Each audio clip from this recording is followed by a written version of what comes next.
Hej og velkommen til første afsnit af Tidsmaskiner. I denne video tager jeg et kig på dette Seiko Sport 5 ur. Det er modellen med betegnelsen SRPG 35. Den her type ur kaldes et Field Watch, oversat til dansk et feltur.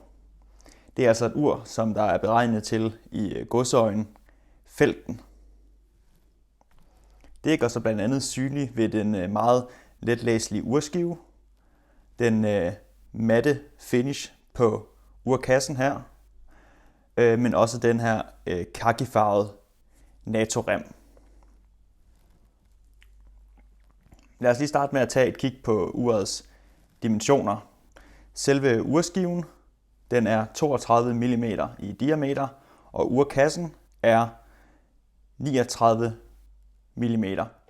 42 mm, hvis man tæller kronen med. Horn til horn, også kaldet lock to lock, som er herfra og hertil, der har vi en længde på 48 mm. Tykkelsen den er 13 mm, og vægten, inklusive remmen her, den er 79 gram. Der er altså ikke tale om et stort ur, men et ur, som vil passe fint til de fleste, specielt på mindre håndled. Jeg ejer selv det her ur, og jeg var på sommerferie i Berlin her i sommer, da dagstemperaturen var et stykke over 30 grader. Jeg havde fuldstændig opgivet at gå med mit medbragte ur, da det havde en stålrem, som fuldstændig klistrede sig til ens håndled i varmen. I lang tid har jeg haft et godt øje til det her Seiko Sport 5 ur, men det havde været udsolgt, da jeg ville købe det. I Flugt fra Heden lander vi i et Kaufhaus, hvor vi tager et kig på urafdelingen, og der stod det her ur så udstillet. Efter lidt betænkningstid, så valgte jeg at tage aftræk og købe uret. Jeg tog det i brug med det samme, og det var yderst behageligt at være i den glohede sommervarme med det her ur på. Den lave vægt og nylonringen er det, som gør, at uret er så behageligt, at man næsten ikke lægger mærke til, at man har det på. Men det er også sådan, det skal være i et feltur, så man kan koncentrere sig om at være aktiv og i nuet, og ikke have noget, der går og irriterer en på håndleddet. Urkassen den er i rustfri stål og har en matte finish, som passer rigtig godt til den her kakifarvede rem. Den matte finish er igen praktisk i forhold til urets type. Urglasset herpå, det er Seikos eget Hardlex glas, og du kan se, at den er lidt en lille smule domed, altså en lille smule forhøjet. Det buer lidt glasset her. Det her glas her, det er et almindeligt glas, som er blevet behandlet med forskellige kemikalier og belægninger for at gøre det hårdere. Det er dog lykkedes mig at få et pariser i glasset, men det er faktisk rigtig svært at se her på kameraet.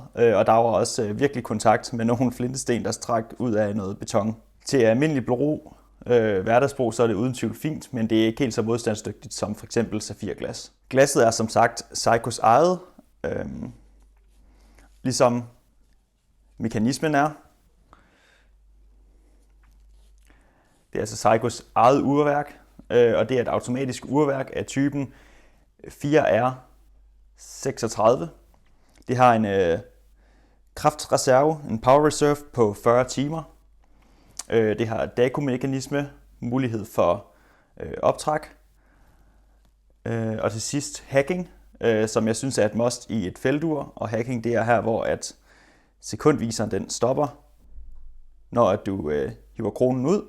Og det er for, at man perfekt kan synkronisere uret med andre ure, så at vigtige missioner foregår på præcis det rette tidspunkt. Urskiven synes jeg er meget nem at læse, og der er kælet for detaljerne. Sådan tal og indikationerne, det er hævet lidt op over urskiven. De er ikke bare printet direkte på, hvilket jeg synes giver et lidt mere eksklusivt, lidt mere elegant udtryk. Nu er det meget svært at se på kameraet her, men hvis man ser det i virkeligheden, så kan man se, at tallene og indikatorerne osv., de er en lille smule hævet. Om tallene er direkte påsat, eller om de bare er presset op, det kan jeg ikke rigtig lige se. Men jeg synes, det giver en god effekt, og at der er lidt 3D i urskiven. Indikatorerne og viserne, de er selvlysende, og det fungerer ret godt, synes jeg. Selvom man vågner midt om natten, så kan man stadig godt se, hvad klokken er. Og flere af elementerne i urskiven, blandt andet også det selvlysende del af viserne og tallene, de bruger den samme sådan khaki farve som remmen, hvilket giver et ret fuldendt look.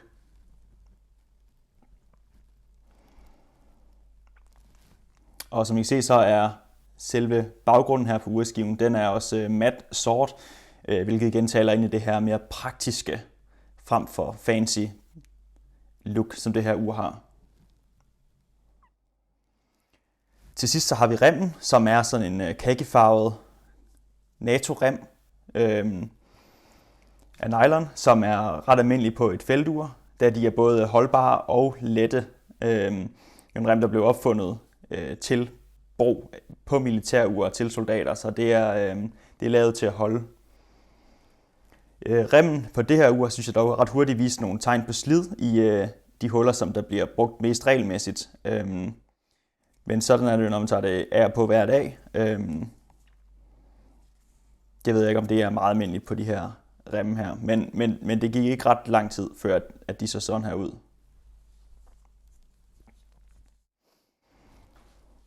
Alt i alt så synes jeg, at Seiko har begået et rigtig flot ur. Efter min mening så er det det mest attraktive ur i Seiko Serie 5, sammen med versionen af den her med stålrem, som hedder SRPG 29, og så det lidt mere elegante, dykkerinspirerede SRPE 57. Jeg kan også forstå, at der er rigtig mange, der har efterspurgt det her ur her. Blandt andet så var det været udsolgt på dit ur i en rigtig lang periode. Og jeg synes, at æstetikken i et feltur, den går rigtig godt til den mere afslappede hverdag og til eventyr i naturen. Jeg er rigtig glad for det, og jeg går med det hver dag, medmindre jeg f.eks. skal bære en pæn skjorte eller et jakkesæt. Til 2200 kroner, så synes jeg, at man får rigtig meget for pengene. Tak fordi at du så med, og have det godt indtil næste gang.